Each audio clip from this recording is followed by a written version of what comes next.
Salam, salam outsider, le débrief commence maintenant. Le Real de Carlo Ancelotti l'emporte aujourd'hui 2-1 à l'extérieur face à Bilbao. Déjà, jouer à Bilbao, c'est pas facile. Jouer l'Athletic, nous tous, on sait que c'est compliqué. Les jouer à San Mamés, c'est 2 fois plus compliqué. Les jouer, je dis bien, en sachant que tu as dans ton effectif plein de joueurs qui sont malades, ça rend les choses 3 fois plus compliquées. Et pourtant, ça n'a pas empêché les leaders de la Liga d'aller gagner 2-1 à San Mamés face à l'Athletic Bilbao. Le match en tant que tel, si tu regardes bien, il s'est joué en 10 minutes. Il s'est joué en 10 minutes. Score final 2-1, score à la 10e minute 2-1. Tout s'est passé, je dis bien, pendant 10 minutes. 1, 2, 3, on n'a même pas commencé. Karim Benzema nous claque un doublé.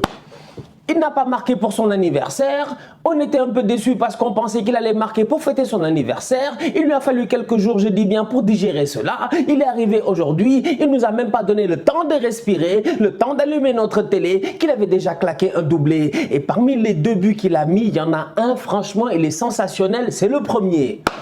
Alors là, il y a un film, les anciens ils savent, Bandit like Beckham. Eh bien aujourd'hui on peut être sérieux, Bandit like Karim Benzema, Bandit like Benz. Le ballon, l'enroulé, l'effet, ce qu'il a mis dans cette balle-là, comment elle a fini, je dis bien, petit filet, comment le gardien il est battu, c'était juste de l'art et c'est à l'image de la saison de Karim Benzema. Karim Benzema aujourd'hui c'est quoi? C'est près de 20 buts cette saison en 23 matchs, toutes compétitions confondues. Il est au top de sa forme. 8 passes décisives, il est généreux. Non, franchement, c'est un capitaine. Benzema aujourd'hui, on peut parler jusqu'à demain, c'est lui qui porte le Real ce soir. 2-1, belle victoire. Benzema porte le Real offensivement parce que s'il y en a un qui a travaillé franchement aujourd'hui au milieu de terrain, c'est bien Toni Kroos. Mais Toni Kroos quand même, voilà, pause, parlons de Toni Kroos. Asseyons-nous, parlons de Toni Kroos. Toni en tant que tel, si tu te mets à réfléchir, tu te dis, le gars, depuis qu'il joue au football, il est au haut niveau. C'est-à-dire que je réfléchissais, je disais, quand est-ce que Toni Kroos a fait une fausse saison? Quand est-ce que Toni Kroos est arrivé à la fin de la saison? On a dit non, lui c'est un tocard, c'est fini, c'est terminé, il est cramé, il est finito. Jamais je dis, moi, dans ma conception des choses, on est arrivé à un point où on s'est dit que Kroos il est fini. Kroos, on s'est dit à un moment donné qu'il avait trop gagné.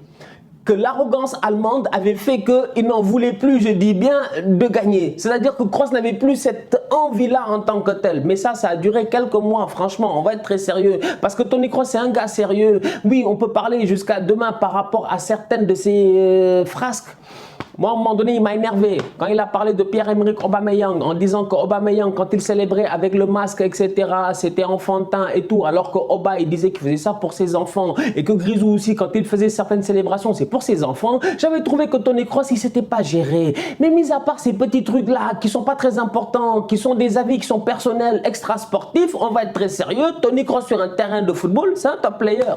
C'est un très très grand joueur. Franchement, la passe décisive de Toni Kroos pour Karim Benzema, elle est sensationnelle. Son association aujourd'hui avec Camavinga et Valverde, elle a été intéressante. Et c'est là où j'ai envie de parler du leadership de Toni Kroos et de sa manière, je dis bien, à partager, je pense, avec ces jeunes-là. Parce qu'aujourd'hui, j'ai l'impression que le Real, ce qui fait leur force en tant que tel, c'est qu'il y a des boys, ils sont assis sur le banc, ils ont envie de jouer, ils ont soif de jouer, et quand ils rentrent sur le terrain, ils ont envie de tout donner. Et le problème, c'est que ces enfants-là, leur envie et leur soif de jouer vient d'où? Des performances que font les vétérans. C'est là où moi, des fois, j'attaque les Busquets, les Alba, tout ça, etc. Parce qu'aujourd'hui, on va être très sérieux. Les Casemiro, les Toni Kroos et les Modric, ça fait plus de 10 ans, ils sont là. Bon, bref, Casemiro est arrivé en 2014 ou 2013, je ne sais même plus, 2014. Mais ça fait plus de très très longtemps que les gars, ils sont là, ils performent. Donc, tout joueur qui arrive, qui est au Real sur le banc, il sait qu'il doit se battre. Doublement, triplement, quadruplement, je dis bien plus dur que n'importe qui pour essayer de prendre une place dans cette équipe-là. Et c'est là où j'ai envie de parler aujourd'hui du petit Fede Valverde. Parce que Fede Valverde, il enchaîne les matchs, c'est bien. Mais Fede Valverde, à un moment donné, sincèrement, à mon humble avis, il est plus fort que cela. Fede Valverde a besoin de temps de jeu. Fede Valverde, je vous l'ai dit la dernière fois, et je pense qu'il est en train de stagner. Tu ne peux pas, son contrat a été renouvelé, tout ça, mais tu ne peux pas continuer à être la doublure de gars qui ne vont pas partir. Et les gars-là, ils n'ont pas l'air d'avoir envie d'avoir... Non, je me perds. Ils n'ont pas l'air d'avoir envie de partir. Toni Kroos ne partira pas. Il est trop au top de sa forme, franchement, on va être très sérieux. C'est-à-dire que c'est eux eux qui vont décider quand ils vont s'arrêter. Modric, peut-être en fin de saison. Mais là, encore une fois, tu te dis, est-ce que Valverde sera le remplaçant idéal pour Luka Modric? Je ne le pense pas. Donc aujourd'hui, sincèrement, Casemiro, il est intouchable. Donc Fede Valverde, il fait un bon match, encore une fois. Mais l'évolution de Fede Valverde demande, je dis bien, plus de temps de jeu. Il a besoin de jouer. Mais imaginez le joueur que Valverde serait si Valverde jouait 38 matchs saison. 38, c'est trop. 30 matchs saison. Je sais pas. 25 matchs saison. Mais c'est compliqué, sincèrement. C'est très compliqué. Parce qu'au Real, la rotation en tant que telle, même si elle est présente, elle est difficilement présente parce que les gars sur le terrain, les vétérans, ils sont très très forts. Valverde fait son match, Camavinga aussi. Et c'est là où j'ai envie de le saluer. Parce que Eduardo Camavinga, c'est... Lui, vous vous rappelez de la photo avec le papa, la maman, les frères, les sœurs, les cousins, les cousines. Tout le monde était là quand Camavinga il a signé. Personne ne s'est amusé. Les gars sont venus, ils étaient sapés comme jamais. On va être très très sérieux. Camavinga, s'il a un truc en lui, c'est que le boy, ça se voit qu'il a de la vergogne. Il ne va pas faire honte à la famille. Il ne va pas faire honte au pater, il ne va pas faire honte à la mater. Il va venir sur le terrain, il va tout... Vous avez vu le match de Camavinga aujourd'hui? On va me parler de déchets, de pertes de balles. Je m'en fous. Je m'en fous. Je m'en fous des déchets et des pertes de balles de Camavinga. Même si Camavinga aujourd'hui, il te coûte, je dis bien, le match et que tu fais match nul 2-2, je suis content. Vous savez pourquoi? Parce que le boy, il est pétri de talent. Il est pétri de talent. Camavinga en tant que tel, en début de saison, il est arrivé, on l'a lancé, on lui a permis de rentrer dans l'effectif, il n'y a aucun problème. David Alaba était là, même tu sentais que c'était presque son petit frère. On est d'accord par rapport à cela. Ces derniers temps, on l'a beaucoup moins vu. Camavinga, vu que Casemiro est suspendu, on le lance titulaire à l'extérieur, à San Mamés. On ne l'a pas lancé genre à, je sais même pas, chez le dernier ou l'avant-dernier de la Liga. Non, non, non. On l'a lancé à l'extérieur à San Mamés. Dans une équipe, face à une équipe, tu sais que les gars, ils sont physiques.